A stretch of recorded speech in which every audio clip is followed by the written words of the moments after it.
திவ்யான்னு சொல்லிட்டு ஒரு வக்கீல், அவங்கள வந்து பாய்சன் வச்சு கொலை பண்ணாங்க, காசு வாங்கிட்டு கொலை பண்ணாங்க. ஜானகின்னு சொல்லிட்டு ஒரு வக்கீல், அவங்களையும் வந்து பாய்சன் வச்சு கொலை பண்ணிட்டாங்க. அவங்களும் வந்து என் அப்பா கிட்ட கொலை பண்ணிடுன்னு சொல்லி சொன்னதுக்காக அவங்களையும் வந்து அந்த மாதிரி பண்ணிட்டாங்க.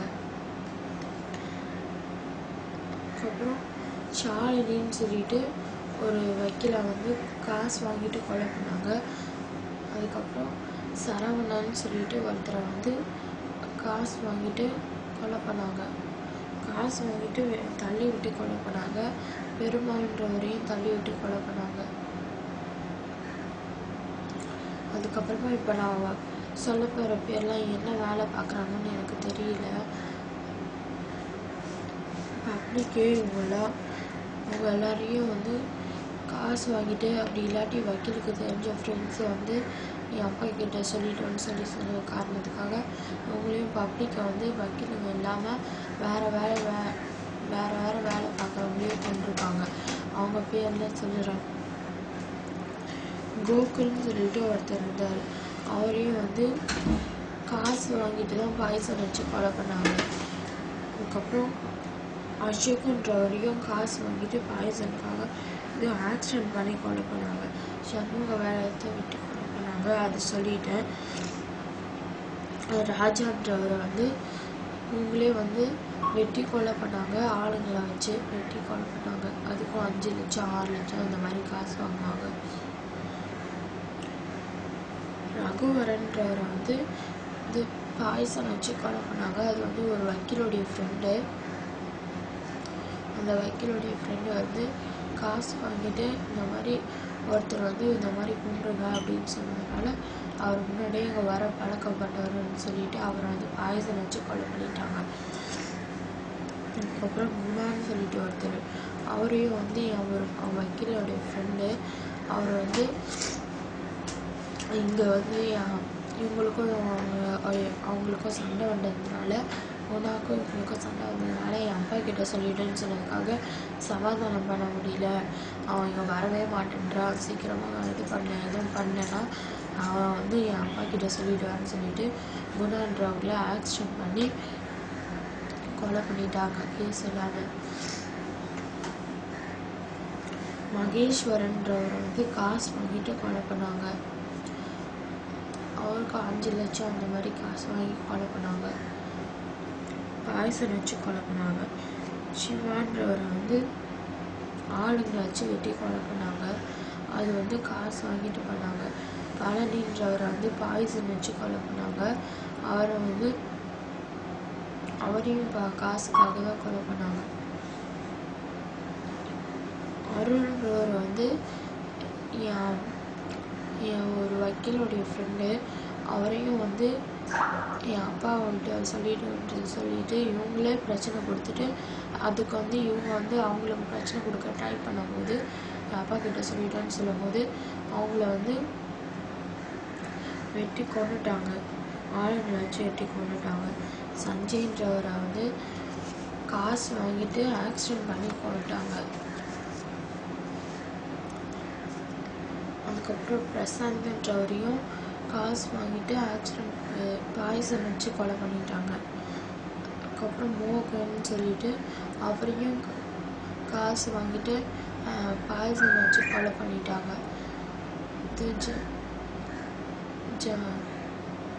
விஜயான்னு சொல்லிட்டு ஒருத்தவங்க இருந்தாங்க. அவங்களையும் காசுக்காக பாய்சன் வச்சு கொலை பண்ணாங்க. அதுக்கப்புறம் கௌரின்னு சொல்லிட்டு அவங்களையும் காசுக்காக இது பணம் கொடுத்ததுக்காக பாய்சன் வச்சு கொலை பண்ணிட்டாங்க. அதுக்கப்புறம் சுஜாதான்றவங்களையும் பாய்சன் வச்சு கொலை பண்ணாங்க. அதுக்கப்புறம் அசோக்குன்றவரை வந்து இவங்களே ஒரு ஃப்ரெண்டுன்னு சொல்லிட்டு கூட்டிகிட்டு வந்ததில் என் அப்பா கிட்ட சொல்லிடுறேன்னு சொல்லி சண்டை வந்ததில் சொன்னதுனால அவரையும் வந்து ஆக்சிடென்ட் பண்ணி கொலை பண்ணிட்டாங்க. அப்புறம் லாவண்யான்றவங்களை வந்து காசு வாங்கிட்டு ஆளுங்களை வச்சு வெட்டி கொலை பண்ணாங்க. பாபுன்றவரை வந்து இது பிரபுன்றவரை வந்து இது ஆக்சிடென்ட் பண்ணி கொலை பண்ணாங்க காசுக்காக. அதுக்கப்புறம் பிரகாஷ்குமார்னு ஒருத்தர் இருந்தார். அவரை வந்து பிரகாஷ்குமார்ன்றவரை வந்து இதை வெட்டி கொலை பண்ணாங்க, காசு வாங்கிட்டு ஆளுங்களை வச்சு வெட்டி கொலை பண்ணாங்க. அதுக்கப்புறம் மணிகண்டன்றவரையும் காசு வாங்கிட்டு வெட்டி கொலை பண்ணாங்க. இத்தனை பேரை வந்து இவங்க கொலை பண்ணியிருக்காங்க. எனக்கு தெரிஞ்ச வரைக்கும் வேறுல நான் சொல்லிட்டேன். அதுக்கப்புறம் எனக்கு தெரியாத பேர் நிறையப்பட்ட பேர் இருக்குது. 200 பேருக்கு மேலே கொலை பண்ணியிருக்காங்க. இது வந்து கேஸில் சில பேருக்கு வந்தாலும் வேறு பேர் மேலே சொல்லிட்டு இவங்க மாட்டிக்காமல் இவங்க தப்பிச்சிருவாங்க. அந்த மாதிரிலாம் நடந்துட்டு இருந்துச்சு. அதுக்கப்புறம் சின்ன பசங்களெல்லாம் வந்து இவங்க வந்து கூட்டிகிட்டு வந்து வந்து யார் மூலியமாலாம் சின்ன பசங்களை கூட்டிகிட்டு வருவாங்கன்னா, இங்கே வரவங்க வச்சு வீட்டில் இருக்க சின்ன பசங்க, பக்கத்து வீட்டில் இருக்க சின்ன பசங்க அவங்களெல்லாம் கூட்டிகிட்டு வருவாங்க. அதுக்கப்புறம் நான் படிக்கிற ஸ்கூலில் வந்து அமுதான்னு சொல்லிட்டு பிரின்சிபல் இருப்பாங்க. அவங்கள்ட்ட சொல்லி நாங்கள் வந்து அந்த ஸ்கூலில் இல்லைனாலும் நாங்கள் இந்த மாதிரி இது அட்டண்டன்ஸ் போட சொல்லிவிடுவாங்க. அதே மாதிரி அந்த அமுதா டீச்சர்கிட்ட சொல்லிட்டு அமுதான்ற பிரின்சிபால்கிட்ட சொல்லி கொஞ்சம் இந்த மாதிரி டீச்சர்ஸ் எல்லாம் கூட்டிகிட்டு வந்தாங்க. அதுக்கப்புறம் சின்ன பசங்களெல்லாம் கூட்டிகிட்டு வந்தாங்க. சின்ன பசங்களை அவங்க கூட்டிகிட்டு வருவாங்க. அதுக்கப்புறம் வந்து என் பக்கத்து வீட்டில் வந்து ஆனந்தின்னு சொல்லிட்டு ஒருத்தவங்க டீச்சராக கவர்மெண்ட்டில் வேலை பார்க்குறாங்க. அவங்களுக்கு தெரிஞ்ச டீச்சர்ஸ் எல்லாருமே நிறைய பேரை கூட்டிகிட்டு வருவாங்க. சின்ன பசங்களையும் கூட்டிகிட்டு வருவாங்க. அதை மாரி கூப்பிட்டு வரதில் எனக்கு தெரிஞ்சவங்க பேர், கோட்டர்ஸில் இருக்கவங்க பேர்லாம் நான் சொல்கிறேன்.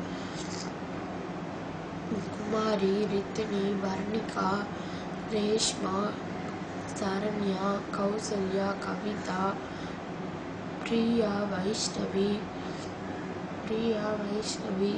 அதுக்கப்புறம் ஸ்னேகா, தர்ஷினி, அப்புறம் இன்னும் நிறையா பேர் வந்து இது மீரா, மீனு, அப்புறம் இன்னும் நிறையா பேர் இந்த மாதிரி கூப்பிட்டு வந்து அழுக ரேப் பண்ணியிருக்காங்க. அந்த பசங்களுக்கும் குஞ்சிலேருந்துலாம் ரத்தம்லாம் வரும். அதுக்கப்புறம் சுதா, ஜெசி, பிரபான்னு சொல்லிட்டு இவங்க 3 பேரும் என் அத்தை பசங்க, என் அப்பாவுடைய தங்கச்சி பசங்க. என் அப்பாவுக்கு வந்து 4 தங்கச்சி, ஒரு அக்கா. அவங்க அக்கா பேர் வந்து பரமேஸ்வரி, அவங்க முதல் தங்கச்சி பேர் மகேஸ்வரி, 2வது தங்கச்சி பேர் காவேரி, 3வது தங்கச்சி பேர் பானுமதி, 4வது தங்கச்சி பேர் ஜெகதீஸ்வரி.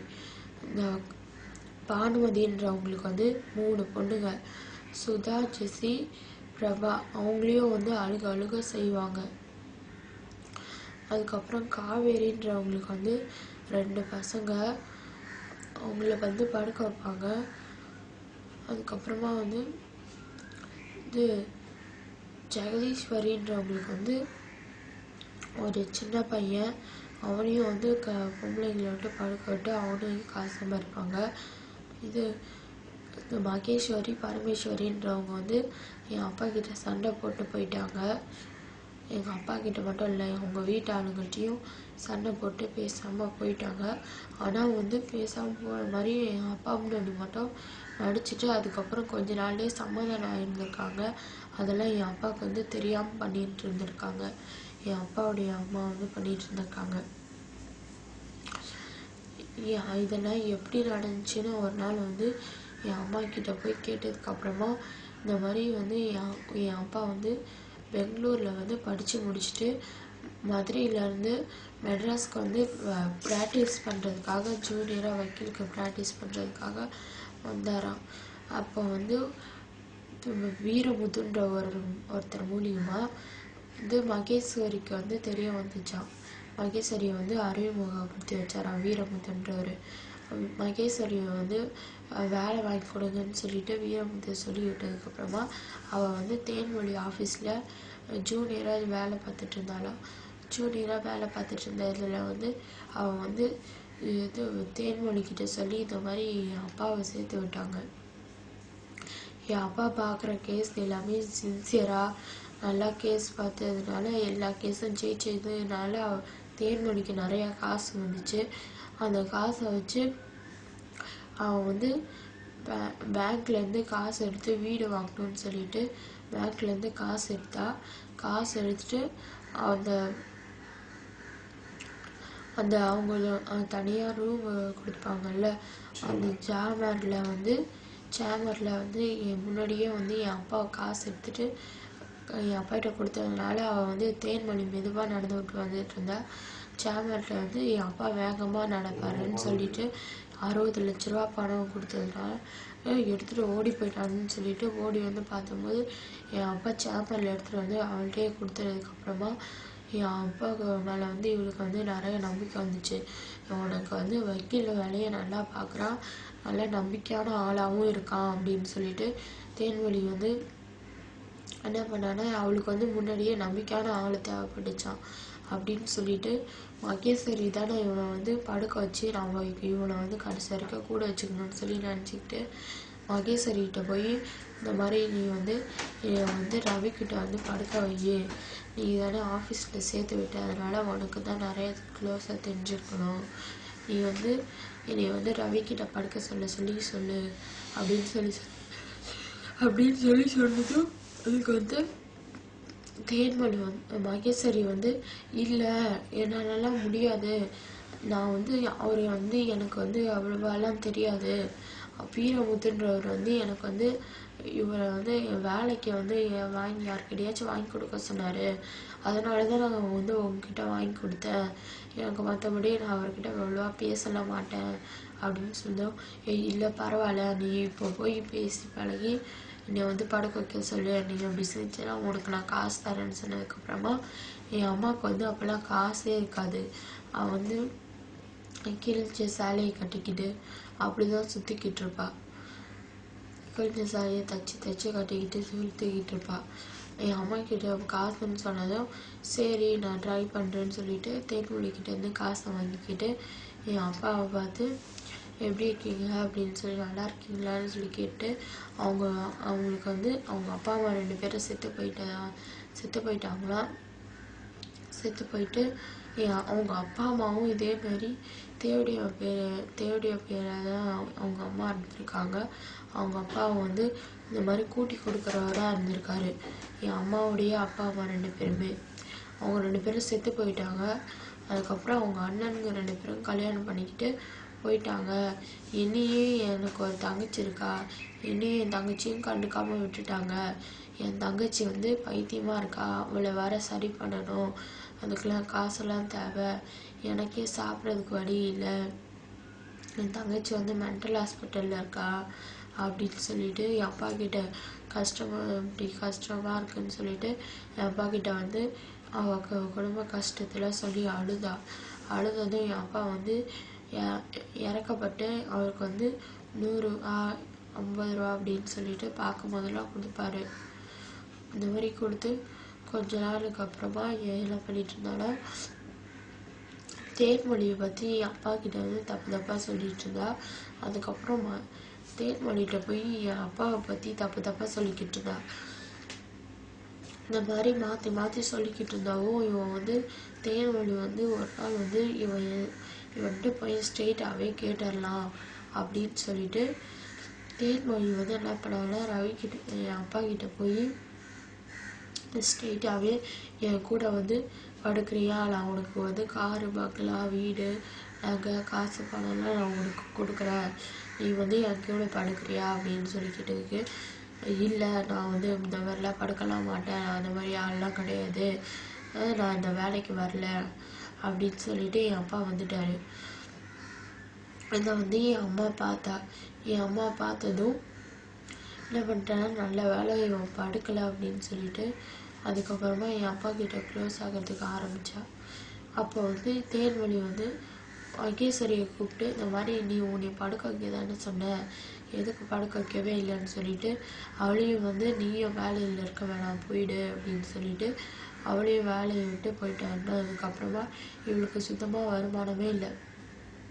யாராச்சும் ஏதாச்சும் எடுபடி வேலை சொன்னாங்கன்னா செஞ்சுக்கிட்டு அதுக்கப்புறம் ஏதாச்சும் சாப்பிட முடியாமல் யாராச்சும் சாப்பாடு கொடுத்தாங்கன்னா அந்த சாப்பாடு சாப்பிட்டுக்கிட்டு டீ யாராச்சும் அங்கே டீ கடை பக்கத்துலேயே யாரையாச்சும் ஒரு மாதிரி பார்த்துக்கிட்டே இருந்தாங்கன்னா யாராச்சும் இறக்கப்பட்டு டீ வாங்கி கொடுப்பாங்க. அந்த மாதிரி தான் இவன் வந்து முன்னாடி இருந்துக்கிட்டு இருந்தா. அதுக்கப்புறம் ஒரு நாள் வந்து எங்கள் அப்பாவை பார்த்தா. என் அப்பாவை பார்த்துட்டு இவளே போய் இந்த மாதிரி நல்லா இருக்கீங்களா அப்படின்னு சொல்லி கேட்டு, நான் நல்லா இருக்கேன், எங்கள் அப்பா இந்த மாதிரி எங்கள் தேன்மொழி வந்து என்னை ஆஃபீஸ்லேருந்து வெளில அனுப்பிச்சி விட்டாங்க, எனக்கு வந்து இப்போ காசே இல்லை, எனக்கு வந்து சாப்பிட்றதுக்கு கூட கஷ்டமாக இருக்குது அப்படின்னு சொல்லி சொன்னதும் என் அப்பா வந்து அப்போ வந்து கேண்டீனில் போய் டோக்கன் கொடுத்து டீ வாங்கி என் அம்மா கொடுத்தாரு. என் அப்பாவுக்கு வந்து ஹார்லிக்ஸ் வாங்கிட்டு அவருக்கு டீ காஃபி குடிக்கிற பழக்கம்லாம் கிடையாது சொல்லிட்டு அவர் ஹார்லிக்ஸ் கொடுப்பாரு. அதே மாதிரி இவங்க வந்து ஒரு நாள் வந்து சரின்னு சொல்லிட்டு இவரை கஷ்டப்படுறாளேன்னு சொல்லிட்டு டீ வாங்கி கொடுத்தப்போ அதே மாதிரி தினைக்கும் என் அப்பா வந்து வேற இதில் சேர்ந்துட்டதுக்கப்புறமா அவர் வந்து கேஸெல்லாம் பார்த்து முடிச்சுட்டு வெளியூரில் போய் செங்கல்பட்டு அந்த மாதிரி வேற ஊரில் போய் கேஸை பார்த்து முடிச்சுட்டு வருவார்.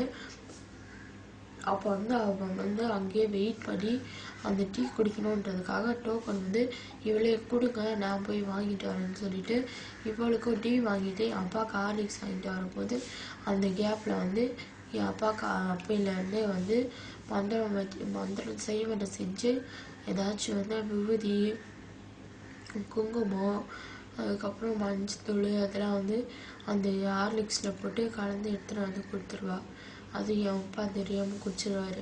அது வந்து இவன் சொல்கிறதெல்லாம் கேட்கணும் அப்படின்ற மாதிரி கலப்பா. நிறையா ஆளுங்களை வந்து என் அப்பா கூட படுக்கணும்னு சொல்லிட்டு மகேஸ்வரிக்கிட்ட வந்து நிறையா பேர் தேன்மொழி மட்டும் இல்லாமல் நிறைய பேர் கேட்டிருந்துருக்காங்க. இதெல்லாம் கேட்டுட்டு இந்த மாதிரி இவங்க கூட இத்தனை பேர் படுக்கிறதுக்கு அலையிறாங்க, பேசாமல் நம்ம வந்து இவங்க கூட படுத்துட்டு வந்து நம்ம பிடிச்சிக்கிட்டு நம்ம ஏதாச்சும் பண்ணி ஏதாச்சும் காசு சம்பாதிக்கலாம் அப்படின்னு சொல்லிட்டு மகேஸ்வரி பிளான் போட்டு அவன் முன்னாடிலேருந்தே தேடியாவாக இருந்திருக்கா. சின்ன வயசுலேருந்து மகேஸ்வரி வந்து பிளான் போட்டு என்ன பண்ணான்னா என் அப்பா கூட கொஞ்சம் கொஞ்சமாக க்ளோஸ் ஆகி அப்படியே க்ளோஸ் ஆகி என் அப்பா கிட்ட வந்து நல்லா பேச ஆரம்பித்தான். என் அப்பா எங்கெங்கெல்லாம் போகிறாரோ அங்கே முன்னாடிலாம் போய் அவர் கூட ஊர் சுற்றலாம் ஆரம்பித்தான். அதுக்கப்புறமா ஒரு 2 பேரும் ஃப்ரெண்ட்ஸ் ஆனதும் என் அப்பாவுக்கு வந்து மெட்ராஸில் அப்போ வந்த புதுசில் யாருமே தெரியாது, மகேஸ்வரிகிட்ட மட்டும் தான் பேசிகிட்டு இருந்தார். அப்போ வந்து ஒரு நாள் வந்து தீபாவளி வந்துச்சு. தீபாவளி அப்போது